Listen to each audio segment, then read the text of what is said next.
म्हणजे नागपूरच्या काटन मार्केट या परिसरामध्ये सावित्रीबाई फुले आणि महात्मा ज्योतिबा फुले यांच्या पुतळ्याला मान्य अर्पण करण्यासाठी आज बहुजन समाज पार्टीच्या वतीने पदाधिकारी आले आहे। आज जाणून घेऊया त्यांचं काय सांगणे तर आपला पहिला सगळ्यात प्रथम मी योगेश लांजेवार, नागपूर जिल्हाध्यक्ष बहुजन समाज पार्टी।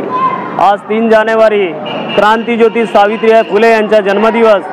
या जन्मदिवसानिमित्ताने बहुजन समाज पार्टीच्या वतीनं आम्ही क्रांतीज्योती सावित्रीबाई फुले या राष्ट्रमाता त्यांना आपण अभिवादन करण्याकरिता, माल्यार्पण करण्याकरिता आलेलो आहोत। क्रांतीज्योती सावित्रीबाई फुले जी या देशातली प्रथम शिक्षिका, प्रथम अध्यापिका, जिने या देशामध्ये शिक्षणाची ज्योत जाळली, त्या क्रांतीज्योती सावित्रीबाई फुलेला मागच्या कित्येक वर्षापासून आजपर्यंत वंचित ठेवण्यात आलेला आहे। या भारत देशामध्ये ज्या गव्हर्नमेंट बनल्या, ज्या सरकार बनल्या, का त्यांना फुले दाम्पत्याची आठवण झाली नाही? भारतरत्न पुरस्कार संविधानानुसार भारतात उच्च कोटीचं काम करणाऱ्यांना मिळतो, परंतु हा भारतरत्न पुरस्कार ज्या ऐऱ्यागऱ्या लोकांना यांनी आतापर्यंत दिलेला आहे। पण आमची ही मागणी आहे की शिक्षणाची जनक आणि महानायिका क्रांतीज्योती सावित्रीबाई फुले, त्याच प्रकारे राष्ट्रपिता महात्मा ज्योतिबा फुले यांना भारतरत्न पुरस्कार मिळायला पाहिजे, ही आमची मागणी आहे। ज्या क्रांतीज्योती सावित्रीबाई फुलेमुळे या देशामध्ये महिला शिकल्या, उच्च पदावर गेल्या, मुख्यमंत्री, प्रधानमंत्री, आता राष्ट्रपती सुद्धा महिला आहेत।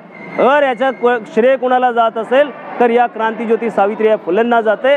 म्हणून आमची मागणी आहे की क्रांतीज्योती सावित्रीबाई फुले यांना भारतरत्न मिळायला पाहिजे।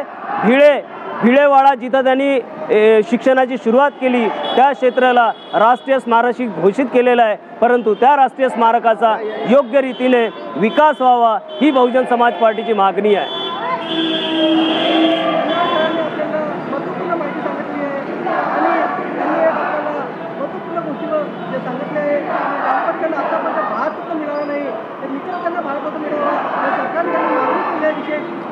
क्रांती फुलेंच्या, क्रांतीज्योती सावित्रीबाई फुलेंच्या, क्रांतीज्योती सावित्रीबाई फुलेंना भारतरत्न मिळालेच पाहिजे। क्रांतीज्योती सावित्रीबाई फुलेंना भारतरत्न मिळालेच पाहिजे। ज्योतिबा फुलेंना भारतरत्न मिळालेच पाहिजे। राष्ट्रपिता महात्मा ज्योतिबा फुलेंना भारतरत्न मिळालेच पाहिजे।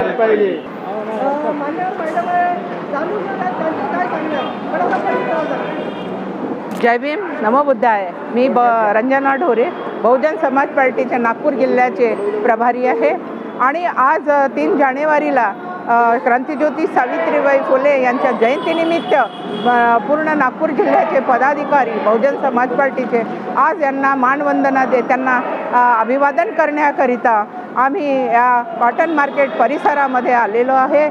आणि बहुजन समाज पार्टीची मागणी आहे की या देशाची जी राष्ट्रमाता आहे सावित्रीबाई फुले यांनी या देशामध्ये जे त्यांचं कार्य आहे, त्या कार्य असं आहे की त्याला जगामध्ये तोड नाही, भारतामध्ये त्या गोष्टीला तोड नाही, परंतु या देशामध्ये ज्या लोकांनी राज्य केलेले आहे त्या लोकांनी आजपर्यंत त्यांना म्हणजे क्रांतीज्योती सावित्रीबाई फुले आणि ज्योतिबा फुले यांना भारतरत्न अजूनही दिलेलं नाही आहे।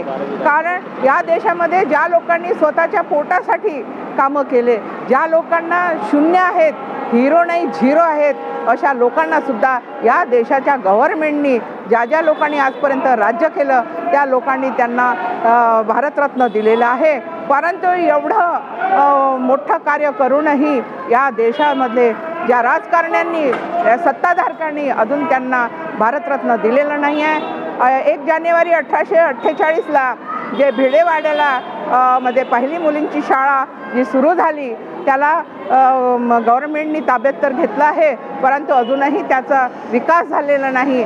त्या दोन्ही दाम्पत्यांचे जे सावित्रीबाई फुले यांचे काव्यपुष्प आहेत, ते त्यांचे साहित्य आहे, ज्योतिबांचे साहित्य आहेत, ते त्यांनी प्रचारित करावं, ही आमची प्रमुख मागणी आहे। हे एवढंच आम्ही बोलतो। जय भीम।